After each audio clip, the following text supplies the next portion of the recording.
জনমতের প্রতিফলনে কার্যকর নির্বাচন ব্যবস্থা, মিক্সড মেম্বার পিআর। আলহামদুলিল্লাহ রাব্বিল আলামিন, ওয়াসসালাতু ওয়াসসালামু আলা রাসূলিহিল কারীম। ইসলাম একটি পূর্ণাঙ্গ জীবন ব্যবস্থা। মানব জীবনের সকল ক্ষেত্রে সর্বোত্তম সমাধান দিয়েছে ইসলাম। সর্বশ্রেষ্ঠ রাজনৈতিক বন্দোবস্তও দিয়েছে ইসলাম। ইসলামের শাসক নির্বাচনের স্বতন্ত্র ব্যবস্থা রয়েছে, যা নিঃসন্দেহে সকল ব্যবস্থার চেয়ে শ্রেষ্ঠ ও উত্তম। ইসলামী ব্যবস্থা কার্যকর না থাকায় এখন বিকল্প হিসেবে গণতান্ত্রিক পদ্ধতির নির্বাচনকে মন্দের ভালো হিসেবে বিবেচনা করা হয়। গণতান্ত্রিক ব্যবস্থায় পৃথিবীর বিভিন্ন দেশে নানা রকম নির্বাচন ব্যবস্থা রয়েছে। তন্মধ্যে আমাদের দেশে বর্তমানে কার্যকর রয়েছে FPTP, first past the post পদ্ধতি। সাম্প্রতিক সময়ে বিভিন্ন মহল ও রাজনৈতিক দল ও পক্ষসমূহ প্রপোর্শনাল রিপ্রেজেন্টেশন তথা পিআর পদ্ধতির নির্বাচনের দাবি তুলেছে।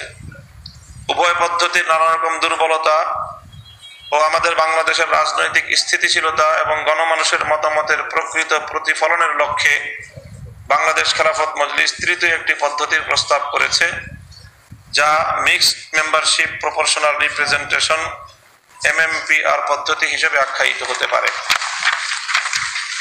প্রস্তাবিত পদ্ধতির বিস্তারিত বিবরণ।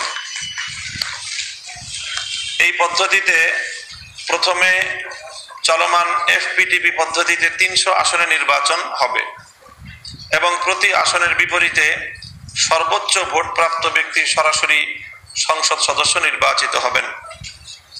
এরপর পিআর পদ্ধতিতে দলীয় প্রাপ্ত ভোটের অনুপাতের হিসাব করা হবে, অর্থাৎ 300 আসনের সংসদ সদস্য চূড়ান্ত হয়ে যাওয়ার পরে তারপরে পিআর পদ্ধতির গণনা শুরু হবে এবং অনুপাতের হিসাব শুরু হবে।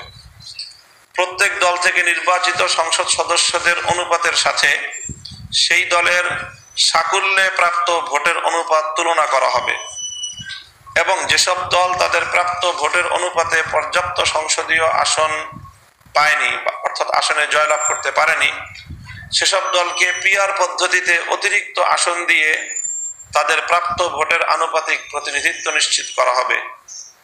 সেক্ষেত্রে ন্যূনতম 1% ভোটপ্রাপ্ত দল সংসদে প্রতিনিধিত্ব পাবে, অর্থাৎ 1% ভোটও যেই দল পাবে সংসদে তাদের 1% প্রতিনিধিত্ব থাকবে।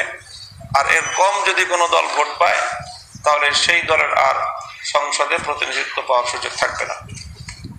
এতে সংসদীয় আসন সংখ্যা আগে থেকে চূড়ান্ত হবে না, অর্থাৎ নির্বাচনের আগে এবারের সংসদ কত সদস্য বিশিষ্ট হচ্ছে সেটা আগে থেকে চূড়ান্ত থাকবে না।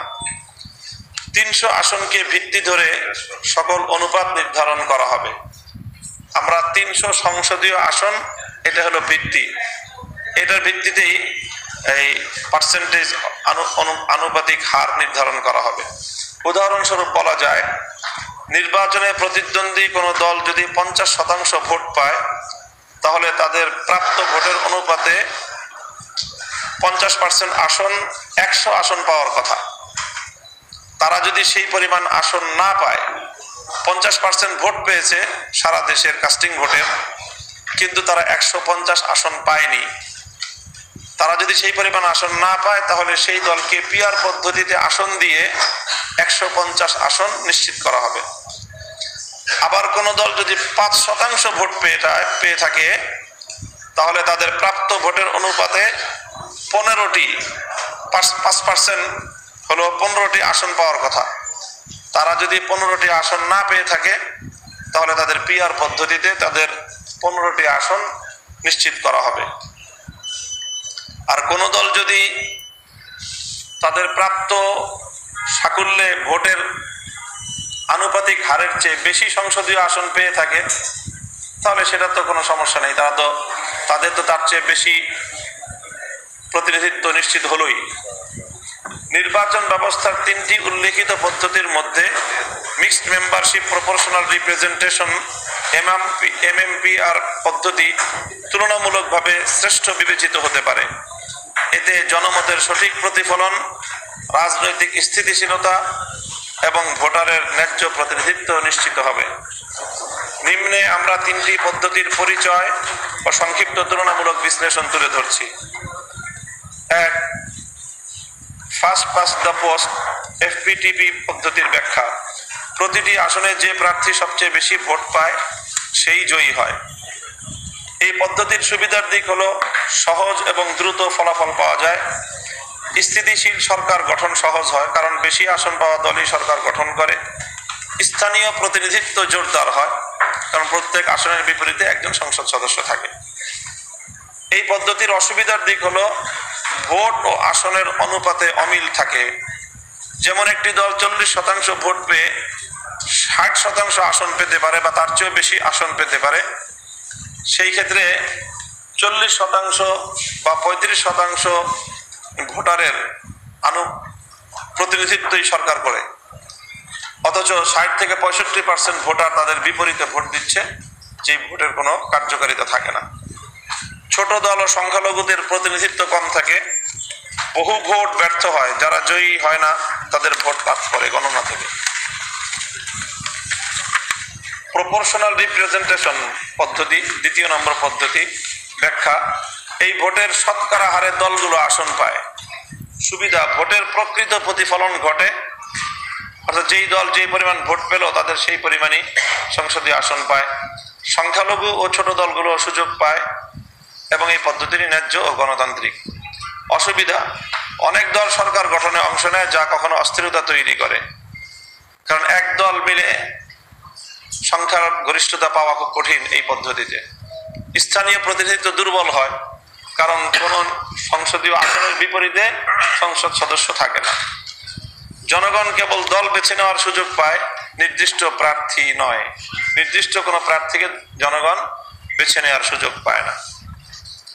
3 নম্বর পদ্ধতি mixed membership proportional representation. FPTP local প্রার্থী এবং একাংশ পিআর দল ভিত্তিক,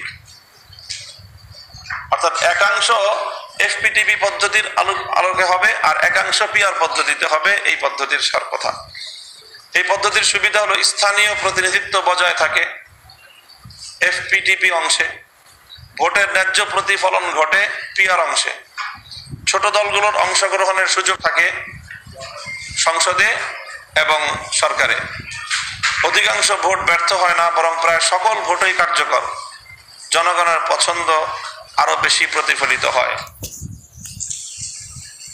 এটার আরেকটু বিশ্লেষণ হলো যে সংসদ দেশের রাজনীতির আক্ষরিক অর্থেই কেন্দ্রবিন্দু হওয়ার সুযোগ হয়। এই পদ্ধতিতে 1% ভোটও যেই দল পাবে সেই দলেরও শীর্ষ নেতৃত্ব সংসদে প্রতিনিধিত্ব করবে, যার কারণে দেশের চলমান রাজনৈতিক দলগুলোর প্রায় সকল প্রতিনিধি, সকল নেতৃবর্গ তারা জাতীয় সংসদে উপস্থিত থাকবে এবং জাতীয় সংসদের প্রতিনিধিত্ব করবে। সেক্ষেত্রে দেশের রাজনীতির যে ভিত অনেক শক্তিশালী হবে, সমালোচনা শক্তিশালী হবে, সরকার এবং বিরোধী দলের পারস্পরিক যে প্রতিযোগিতা, সরকারের সমালোচনা, সেটা কার্যকর, তীব্র এবং যথাযোগ্য হবে। এই পদ্ধতির অসুবিধার একটা দিক হলো কখনো সরকার গঠনে কিছুটা বিলম্ব হতে পারে, বিশেষ করে যদি জোটের প্রয়োজন হয়। নির্বাচনের পরে জোটবদ্ধতার প্রয়োজন হবে, তখন কিছুটা বিলম্ব হতে পারে, কিন্তু সেটাও খুব বেশি বিলম্ব হওয়ার কোনো কারণ নেই। উপসংহার: নিউজিল্যান্ড সহ পৃথিবীর অনেক দেশেই এমএমপিআর পদ্ধতির নির্বাচন প্রচলিত আছে। আমরা মনে করি গণমানুষের প্রতিনিধিত্ব ও সরকারের স্থিতিশীলতা বিবেচনায় এফপিটিপি ও পিআর পদ্ধতির তুলনায় এমএমপিআর পদ্ধতি উত্তম এবং চলমান বিতর্ক নিরসনে সহায়ক ভূমিকা পালন করবে। এমএমপিআর পদ্ধতির অসুবিধার দিকও তুলনামূলকভাবে অন্যান্য দুটি পদ্ধতির চেয়ে অনেক কম। সঙ্গত কারণে বাংলাদেশ খেলাফত মজলিস এমএমপিআর পদ্ধতিতে নির্বাচনের দাবি জানিয়েছে।